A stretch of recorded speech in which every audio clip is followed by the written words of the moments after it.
Good morning दोस्तों, और स्वागत है आप सभी का एक बार फिर से आज के करंट अफेयर सेशन में। तो चलिए दोस्तों शुरुआत करते हैं। If you talk to a man in a language he understands that goes to his head. If you talk to him in his language that goes to his heart. अगर आप किसी व्यक्ति से उस भाषा में बात करते हैं जो उसे समझ आती है तो वो उसके सिर्फ दिमाग में जाएगी, लेकिन यदि आप उसकी भाषा में उससे बात करते हैं तो वो उसके दिल तक जाएगी। तो चलिए दोस्तों शुरुआत करते हैं। अरुणाचल प्रदेश ने मेमोरेंडम ऑफ अंडरस्टैंडिंग साइन किया है IIM शिलोंग के साथ, ताकि नॉलेज पार्टनर की तरह कोलैबोरेट करने के लिए।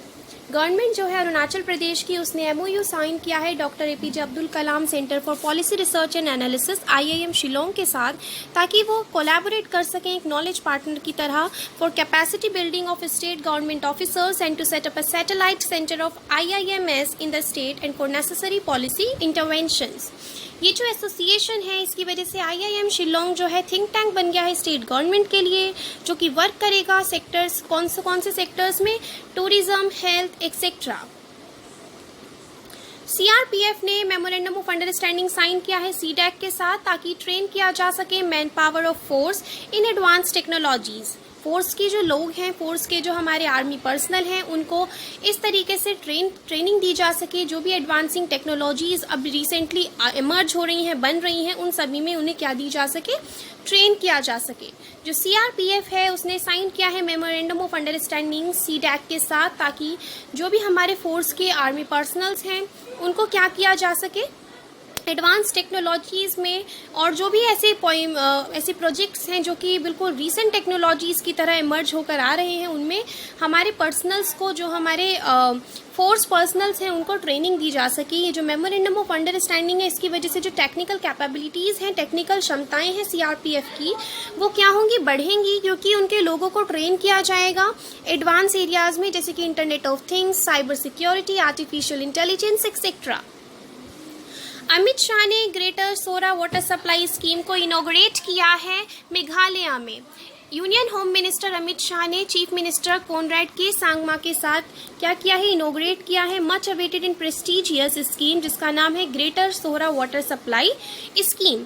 ये जो ग्रेटर सोरा वाटर सप्लाई स्कीम है, इसको कंसेप्चुअलाइज किया गया है गवर्नमेंट ऑफ मेघालय के द्वारा, एंड ये फंड करेगी कौन, ministry of donor under NESIDS in the year 2019 at the amount of ₹24.08 crore. ये जो प्रोजेक्ट है, ये वाटर सप्लाई प्रोवाइड करेगा सोरा टाउन को, एंड 12 हैबिटेशंस हैं, यानी कि सदर कारिया, क्लिशनो, मारिया कापो, ये जितने भी नाम हैं आप इन्हें पढ़ लीजिएगा, ठीक है। By tapping the stream source of वाहा, लिंक्सकियार एंड लो सैनलियाट स्प्रिंग सोर्सेज। फिलीपींस जो है पहला देश बन गया है जिसने न्यूट्रिएंट एनरिच्ड गोल्डन राइस को क्या किया है, अप्रूव किया है प्लांटेशन के लिए। फिलीपींस पहला ऐसा देश बन गया है जिसने ग्रीन लाइट शो की है to grow enriched golden rice, nutrient enriched golden rice. A major innovation in fighting malnutrition could be on Filipino tables within just 18 months after the government became the first in the world to approve the crop. Golden rice जो है develop किया है department of agriculture Philippine rice research institute ने, किसके साथ मिलकर, international rice research institute IRRI के साथ मिलकर 2 साल 2 डिकेड्स तक काम करने के बाद। जो 1 कप गोल्डन राइस होता है वो 40% देता है विटामिन ए, जो कि 6 महीने से 5 साल तक के बच्चों के लिए बहुत ज़रूरी होता है, ताकि जो चाइल्डहुड ब्लाइंडनेस है और उसको कॉम्बैट किया जा सके और जो है ज़िंदगियों को बचाया जा सके। और ये पहला ऐसे जेनेटिकली मॉडिफाइड राइस है जिसको अप्रूव किया गया है कॉमर्शियल प्रोपेगेशन के लिए साउथ और साउथ ईस्ट एशिया में। RBI ने अलाउ किया है loans up to ₹5 crore to other banks directors without board approval.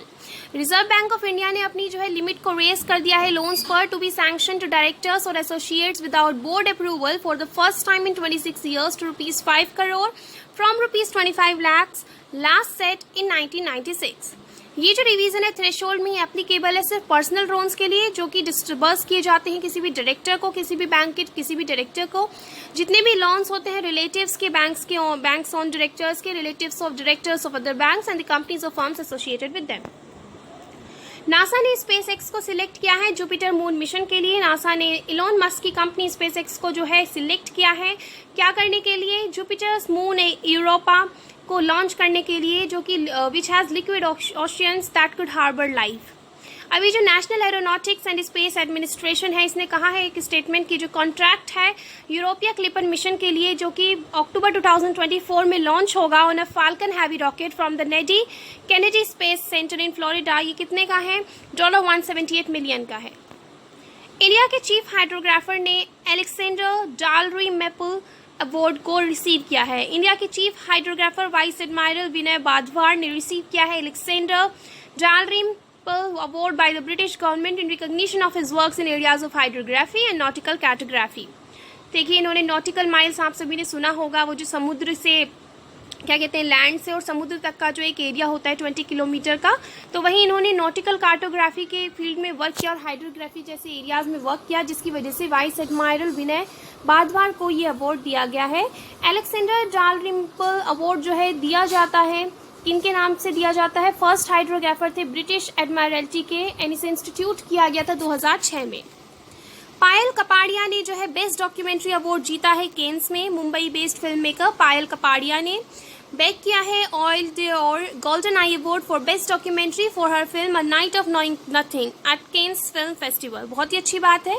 A Night of Knowing Nothing has emerged the winner in a list of 28 documentaries submitted from around the world, 19 July 2021.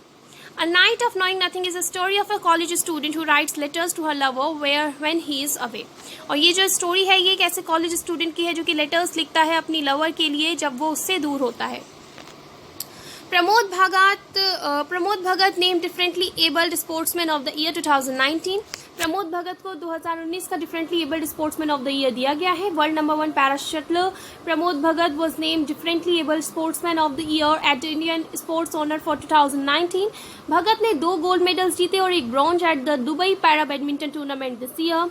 Indian sports honors are awards given annually by the RPSHSG group in association with the Virat Kohli Foundation to outstanding sports personalities of India.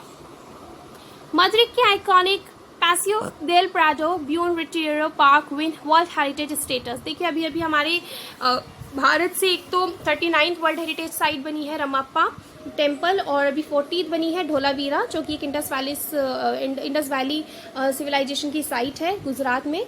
तो देखिए, अब क्योंकि बहुत ज़्यादा news में है आजकल UNESCO world heritage sites का ये जो मुद्दा है, तो इसीलिए मैंने इस न्यूज़ को ऐड करना ज़रूरी समझा, क्योंकि देखिए पूछा जा सकता है इंटरनेशनल लेवल पर भी कि कौन से देश की और वर्ल्ड हेरिटेज साइट्स में इंक्लूड की गई हैं। तो मद्रिद की आइकॉनिक पैसियो देल प्राडो ब्यून रेटरियो पार्क को जो है वर्ल्ड हेरिटेज साइट का स्टेटस मिला है। Madrid's iconic Paseo del Prado and Buen Retiro Park have been added to UNESCO's World Heritage list. The organization and the Spanish government said the addition to this list of the world's most precious and significant sites was in recognition of the key role the Paseo, a wide tree-lined avenue that's home to prominent buildings such as the Prado Museum and the adjoining Buen Retiro Park, a 125-hectare green space play in Madrid's history. Decision जो है it brings the total number of World Heritage sites in Spain to 49, the third highest in the world after Italy and China. Indian businessman Yusuf Ali appointed vice chairman of top government business body in Abu Dhabi. जो crown Prince हैं Abu Dhabi के शेख मोहम्मद बिन जायद Al Nahyan, इन्होंने appoint किया है prominent Indian businessman Yusuf Ali आमे को। किस लिए वाइस चेयरमैन बनी हैं ये, किसके, एपेक्स गवर्नमेंट बॉडी के, for all businesses operating from the UAE's capital city, making him the only person from India on the 29 member board. Yusuf Ali 65 chairman हैं और एमडी हैं Abu Dhabi based Lulu group के, जो कि ऑपरेट करता है hypermarkets और रिटेल कंपनीज को बहुत सारे देशों में। नासिर कमल जो है डीजी बन गए हैं bureau of civil aviation security. Nasir Kamal जो कि 1986 बैच के आईपीएस ऑफिसर हैं उत्तर प्रदेश कैडर से, इनको अपॉइंट किया गया है as the director general of Bureau of civil aviation Security in the Ministry of civil Aviation till his superannuation on July 31, 2022।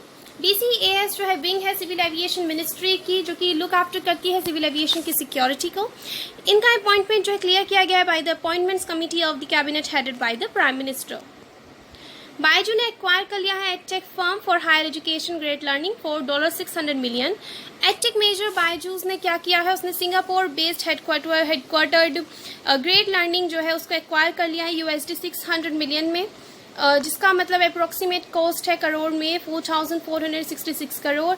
Invest करेगा एडिशनल USD 400 मिलियन ताकि स्ट्रेंथन की जा सके इसकी position in the professional and higher education segment. Development जो है ये आया है just after days after Byju's had announced acquisition of US based digital reading platform Epic for USD 500 million around ₹3,729.8 crore and an additional USD 1 billion about ₹7,459.7 crore investment in the North American market. India ने top 10 list of agri produce exporters में आ गई है। India broke into the top 10 list of agricultural produce exporters in 2019 with a sizeable share in the export of rice, cotton, soybeans and meat according to a World Trade Organization report on the trends in world agricultural trade in the past 25 years. तो हाँ, ये बहुत ही proud की बात है हम सभी Indians के लिए। 2019 में मैक्सिको और इंडिया, जिनका 3.4% और 3.1% शेयर था ग्लोबल एग्री एक्सपोर्ट्स में, उसने मलेशिया को जो है रिप्लेस कर दिया था, न्यूजीलैंड पर रिप्लेस कर दिया था as the largest exporters, while the US, which topped the list in 1995, was overtaken by the European Union 2019, 16.1%।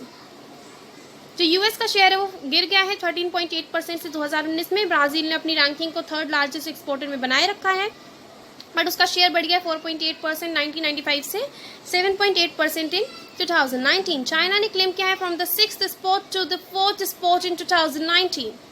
So that's a good thing कि हमारा भारत जो है टॉप 10 लिस्ट में आ गया है। So friends, here we reach to the end of our session. I hope that the content was really useful and you are finding these videos really great to resolve all your doubts related to current affairs. So please friends, keep following and share with your friends as much as you can, and do not forget to subscribe the channel if you are new to it, and please press the bell icon to never miss an update from my channel. So thank you friends and have a wonderful day ahead.